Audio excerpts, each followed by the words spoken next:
kwanan nan Dahir Bauchi a Kaduna, bayan Kaduna kuma ya je Bauchi ya sake yi, yake cewa Kirista, albishirin ku Kirista, in dai an tsaya zaɓe da ku da 'yan izala ne 'yan takara, to mu ku Kirista ku za mu bai kudar. Wallahi kwanan nan ko ta bai ba. Albishirin ku haka yake cewa. Albishir ma yake musu.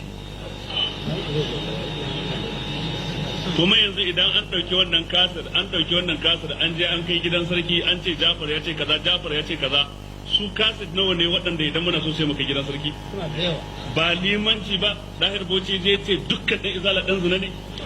Yanzu dukkan wani ahlus sunna idan ya ga dama ya kai shi kotu ta shari'ar musulunci ba za a yi masa bulala 80 ba.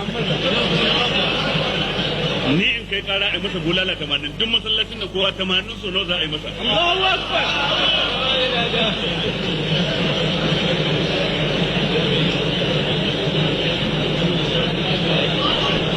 Ba haka akai ba. Kuma a lokacin da ake cewa na yi maganar cewa wai ko Kano za ta kone, a daidai wannan lokacin menene ya faru?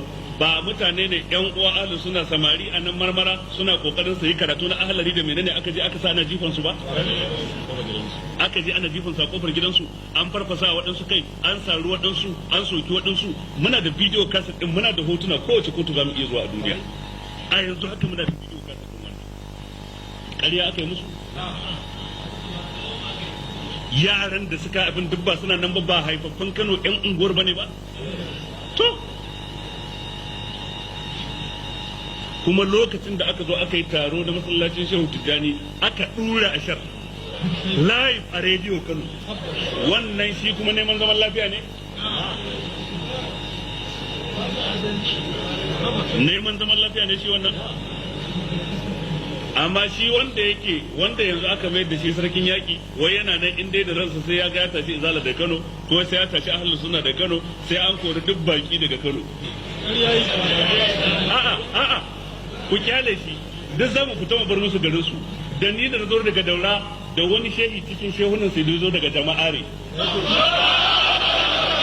duk za mu fita.